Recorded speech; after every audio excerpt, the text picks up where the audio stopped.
हजारो कमेंट येत आहेत की पराग पारेखवर व्हिडिओ बनवा, पण त्याला नेहमी स्वतःचं खरं करायची सवय असते.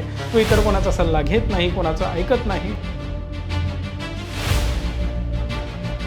एक व्यक्ती सचिन नावाचा, त्याला वाटतं मी करेल तेच बरोबर आहे आणि त्याने खूप सारा AI वर सर्च केला, वेगवेगळ्या सॉफ्टवेअरवर जाऊन फिल्टर्स लावले.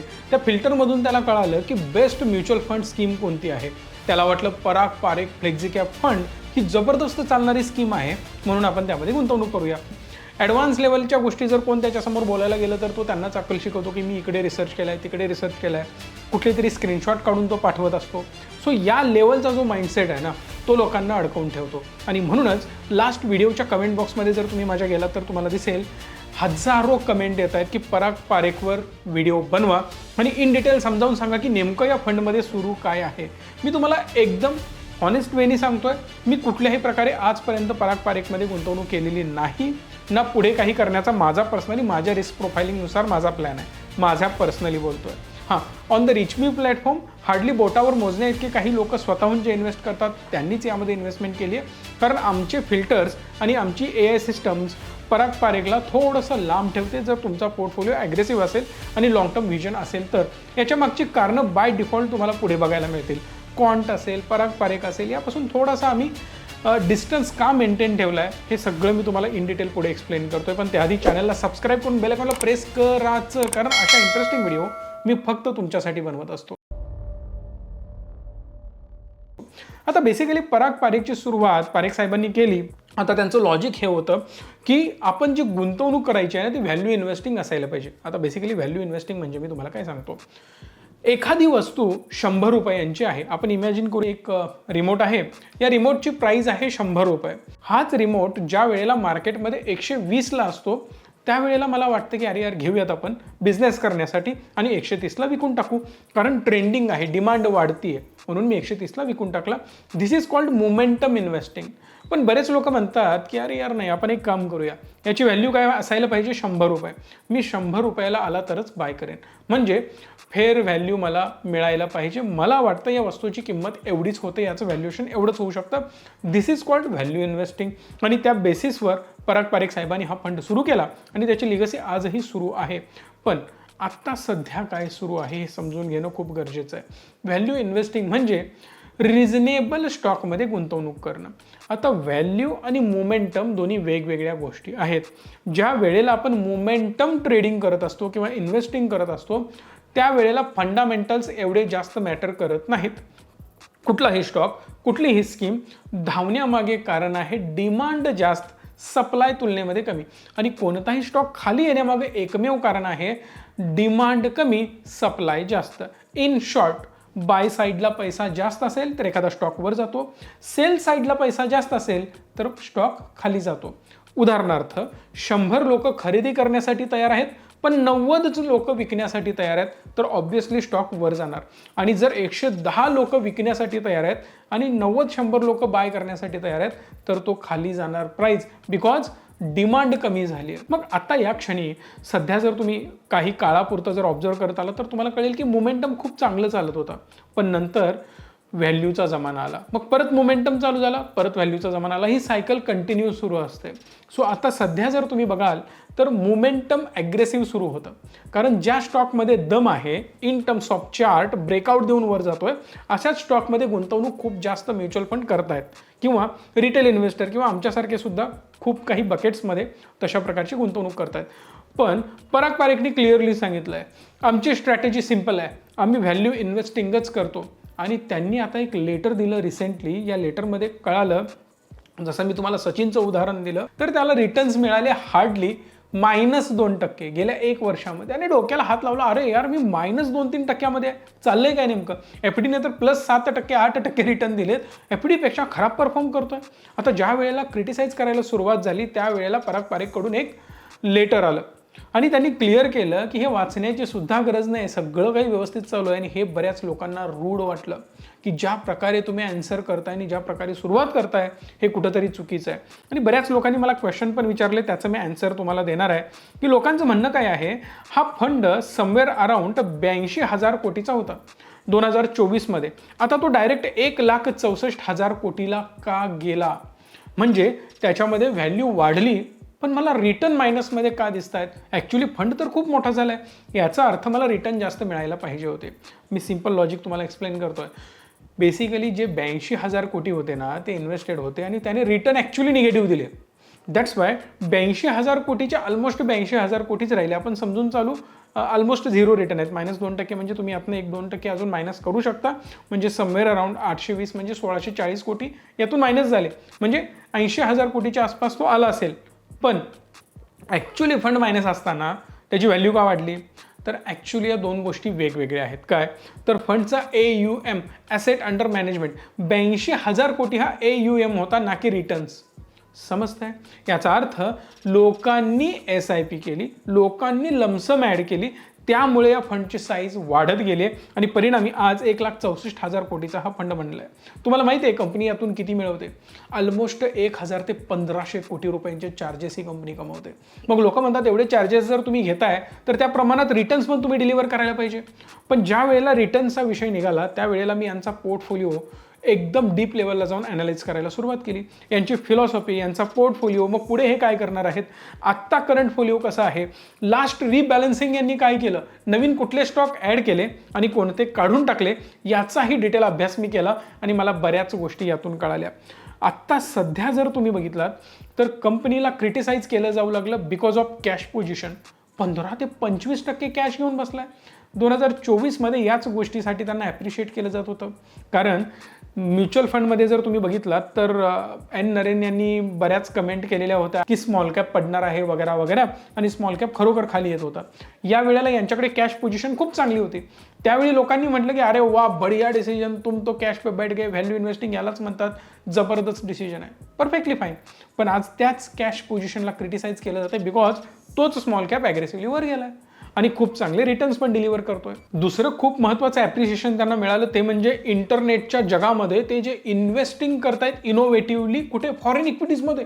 अल्फाबेट, फेसबुक म्हणजेच मेटा वगैरे, नेटफ्लिक्स वगैरे हे त्यांनी अमेझॉन वगैरे बाय करून ठेवलं होतं आणि हे खूप चांगलं त्यांनी केलं आहे. आणि त्यातच AI आला म्हणजे चांगली ग्रोथ पण मिळाली आणि परिणामी त्यांचं ॲप्रिशिएशन खूप जास्त झालं. पण आज त्याच गोष्टीसाठी क्रिटिसाइज केलं जात आहे. भाऊ ते पडतंय आणि का तुम्ही पकडून ठेवलंय अजून? एवढा जास्त मोठा क्रॅश त्यामध्ये येतोय आणि तुम्ही घेऊन बसलाय. बरं IT मध्ये पण, इंडियन IT मध्ये इन्व्हेस्टेड आहात, कशासाठी आहात हा प्रश्न त्यांना विचारला जाऊ लागला. बरं याच्या पुढे जाऊन त्यांचा जो डिसिप्लिन, ज्याचं कौतुक केलं जायचं की तुम्ही फिक्स्ड आहात की आम्ही लार्ज कॅपमध्ये इन्व्हेस्ट करतोय, आमचा जो फंड आहे तो लार्ज कॅप ओरिएंटेड किंवा टिल्टेड आहे आणि आम्ही मेजरली लार्ज कॅपमध्ये इन्व्हेस्टिंग करतोय, स्मॉल कॅपमध्ये जास्त इन्व्हेस्टिंग करत नाही बिकॉज त्याच्यामध्ये एवढा जास्त फ्लक्च्युएशन आहे की मला माझ्या फंडला थोडी रिस्की पोझिशनमध्ये टाकायचं नाही आहे. बरं ठीक आहे, पण आज त्याच गोष्टीला लोक क्रिटिसाइज करत आहेत. म्हणजे जी गर्लफ्रेंड आधी आवडत होती ती पत्नी झाल्यानंतर आवडायची बंद झाली. थोडंसं हार्ड उदाहरण आहे पण समजून घेण्यासारखं आहे. लक्षात घ्या, जी फिलॉसॉफी आपण गुंतवणूक करताना आपल्या डोक्यामध्ये फिट केलेली असते ना, ती फिलॉसॉफी इम्पॉर्टंट आहे. जर फिलॉसॉफी ॲग्रेसिव्हली चेंज होत असेल तर गडबड आहे. पराग पारिख इथं चुकले का? तर 1,00,000% नाही. का? तर त्यांनी तीच गोष्ट सांगून तुम्हाला विकली आहे. लक्षात घ्या. आता त्यात गुंतवणूक करायचं का नाही हे आपण पुढे डिस्कस करू, पण सांगण्याचा मुद्दा सिंपल आहे. मी आज तुम्हाला हा रिमोट विकतोय ना, हाच रिमोट आहे, एवढेच बटन्स आहेत आणि हाच कलर आहे. तुम्ही उद्या येऊन मला म्हणू शकत नाही सर जरा हा व्हाईट असता तर बरं झालं असतं, सर याच्यामध्ये डिस्प्ले जरा मोठा असता ना तर आनंद झाला असता. काय जुन्या काळातला रिमोट विकताय? अहो याच्यामध्ये तर AI नाहीच आहे, कशाला असले रिमोट विकताय तुम्ही? तुम्ही आज क्रिटिसाइज करू शकताय, पण त्यावेळेला ज्या फिलॉसॉफीमध्ये तुम्हाला विश्वास होता त्या फिलॉसॉफीचं काय? म्हणजे याचा अर्थ तुम्ही पास्ट परफॉर्मन्स बघून इन्व्हेस्टमेंट केली होती. मी एक खूप मोठं विधान करतोय, जर याच पद्धतीनं पराग पारिख चालत राहिला ना या सेम फिलॉसॉफीवर, मी चॅलेंज देतोय, तो कधीही तुम्हाला टॉप 5 मध्ये पण दिसणार नाही. खूप मोठी गोष्ट बोलतोय मी. नंबर 1 ऑल टाइम हाय, जबरदस्त परफॉर्मिंग, मॉर्निंग स्टार किंवा इतर कुठलेही rating agencies the best fund म्हणून यांना रिकग्नाइज करतात. पण मी तुम्हाला काय सांगतोय, भविष्यवाणी हा टॉप 10 मध्ये सोडा, हा 10व्या 12व्या 15व्या नंबरला खेळत राहणार. याचं कारण मी पुढे एक्सप्लेन करतोय. कारण ज्या कॅशचा वापर त्यांनी आधी कुठल्या गोष्टींसाठी केला, सेफ इन्व्हेस्टमेंट वगैरे वगैरे, आणि नंतर मग व्हॅल्यू इन्व्हेस्टिंग, यासाठी तीच गोष्ट अंगाशी येऊ शकते. कारण आत्ता सध्या market clearly small cap mid cap biased आहे. याचं रिझन मी तुम्हाला सांगतो. सगळे मोठे हत्ती आहेत ना, चालायचे बंद झालेत. यू कॅन गो आणि check HDFC bank, ITC check करा, HUL चेक करा, मोठमोठे स्टॉक्स बघा, मोठे हत्ती सुस्त झाले आहेत. रिलायन्स तर बघायची गरजच नाही आहे. काही मेजर मुवमेंट आपल्याला त्यामध्ये दिसत नाही, पण बोटावर मोजण्या इतके काही लार्ज कॅप खूप चांगले परफॉर्म पण करतायत. I am talking about Nifty 50 only. पण त्याच्या पुढे जेव्हा तुम्ही जाता तुम्हाला शेकडो स्टॉक मिळतील, मिड कॅपमध्ये हजारो स्टॉक मिळतील, स्मॉल कॅपमध्ये जे ॲग्रेसिव्हली ग्रो करतायत. पण यामध्ये एक फिलॉसॉफी सांगितली जाते की जर समजा आम्ही स्मॉल कॅपमध्ये गुंतवणूक करायची ठरवली, आमचा फंड किती मोठा आहे, 1,64,000 कोटीचा आहे. बरं, 1,64,000 कोटीमधून जर मी 1% जरी गुंतवणूक केली ना तर 1,600 कोटीची गुंतवणूक होते. 1,600 कोटीची गुंतवणूक म्हणजे एक स्टॉक स्मॉल कॅपवाला अख्खा बाय करू शकतो आम्ही, मार्केट हालेल. साहेब बरोबर आहे ना, पण 35,000चा स्टॉक सुद्धा स्मॉल कॅपमध्ये येतो. 50,000 कोटी, 1 लाख कोटीचे स्टॉक सुद्धा मिड कॅपमध्ये येत आहेत. आहात कुठे तुम्ही? आता small cap, mid cap, large कॅपची डेफिनेशन कंप्लीट बदललेली आहे. सो युनिवर्स खूप मोठा झाला आहे या स्टॉक्सचा. परिणामी आपल्याकडे बऱ्याच अपॉर्च्युनिटी आहेत. बरं, हे सगळे मी ढगात बोलतोय का? एकदमच असं काहीतरी हवाई गोष्टी करतोय का? तर नाही. कंपॅरिझन पण मी तुम्हाला स्क्रीनवर दाखवणार आहे. बघून डोक्याच्या फ्युजा उडतील एवढी जबरदस्त माहिती मी तुम्हाला देणार आहे. सो ज्या कॅशचा वापर यांनी केला तिथं पहिलं प्रकरण फसलंय. आता रिबॅलन्सिंग केलं ना, चांगली गोष्ट आहे, उत्तम गोष्ट आहे. पण या रिबॅलन्सिंगमध्ये एक गोष्ट लक्षात घ्या, ITचं वेटेज वाढवलंय आणि ही खूप मोठी रिस्की बेट होऊ शकते. ही फायदा देणारी पण होऊ शकते, पण रिस्की बेट सुद्धा होऊ शकते. 6% डायरेक्ट 10.3% ITचं वेटेज घेऊन गेलेत, म्हणजे जवळपास 4-4.5% यांनी वेटेज वाढवलं. 1,600 कोटीची जी बोलणी आपण करत होतो 1%साठी, तर आता तेच गुणिले 4 झालेले आहेत. म्हणजे एवढा मोठा फंड यांनी ITमध्ये ॲड केलाय. बरं, IT रिवाईव्ह होऊ शकतं का? तर होऊ शकतं, पण ऑलरेडी तो डाऊन ट्रेंडमध्ये आहे. बुडणाऱ्याला तिनक्याचा आधार म्हणतात ना, असं काहीतरी करण्याचा प्रयत्न केलाय. पण जर तो तिनका वीक लागला ना, तो पण आज जाणार, तुम्ही पण आज जाणार. मग अशा वेळेला अशा रिस्की बेट घेणं ना, याच्यापेक्षा वाईट काहीच नाही आहे. यांनी हीच बेट स्मॉल आणि मिडवर जर शिफ्ट केली असती, बट ऑब्वियस आहे तुम्हाला त्यामध्ये ग्रोथ मिळणारच होती. पण यांनी ॲग्रेसिव्ह बेट्स कुठे घेतल्या? ITमध्ये घेतल्या आणि ऑलरेडी IT प्रेशरमध्ये आहे. अजून जर AI बबल वगैरे फुटायला सुरू झाले आणि अजून ग्लोबली काहीतरी निगेटिव्हिटी सुरू झाली तर सगळं काही अंगाशी येऊ शकतं. धपाधप IT सेक्टर खाली येऊ शकतं. केलेली इन्व्हेस्टमेंट जिथं आपण पॉझिटिव्हिटीसाठी इन्व्हेस्टमेंट केली होती तीच निगेटिव्हिटीसाठी कन्वर्ट होऊ शकते. बरं, मी म्हणतोय म्हणून तो खाली येणार आहे का? बिलकुल नाही. अपोजिट पण होऊ शकतं. समजा सगळ्यांनी ॲप्रिशिएट करायला चालू केलं, इंडियन ITनं खूप काही मोठ्या अनाउन्समेंट करायला सुरू केल्या, AI बरोबर आमचा काही संबंध नाही आहे, AIचा इम्पॅक्ट आमच्यावर काहीच होणार नाही आहे आणि जे काही AI आहे त्याला ऑलरेडी आम्ही इंटिग्रेट केलं, याच्यापेक्षा वेगळं काहीच होणार नाही वगैरे वगैरे, ही स्टोरी ते सगळ्यांना पटवून देण्यामध्ये जर सक्सेसफुल झाले तर डेफिनेटली IT सेक्टर रॉकेट होऊ शकतं. पण या 3-4% या रॉकेटला काहीही मेजर फरक पडणार नाही. परत बुडणाऱ्याला तिनक्याचा आधार, तसंच काहीतरी हे होऊ शकतं. सोबतच यांनी अजून एक नफा वसुली केली आहे. यामध्ये त्यांनी जवळपास 6%वरून MCX मधलं वेटेज हे डायरेक्ट 1%वर घेऊन आलेले आहेत. म्हणजेच बरंच वेटेज हे खाली घेऊन आलेत. ठीक आहे, कॅपिटल मार्केटमधलं थोडंसं वेटेज यांनी कमी केलं आहे, ठीक आहे. पण मला हा डिसिजन पर्सनली योग्य वाटलेला नाही. अगेन, मी कुठल्याही प्रकारे तुम्हाला बाईंग सेलिंगचे रिकमेंडेशन देत नाही आहे. फक्त डीप लेवलला काय गोष्टी चाललेत ना, हे मी एक्सप्लेन करण्याचा प्रयत्न तुमच्यासमोर करतोय.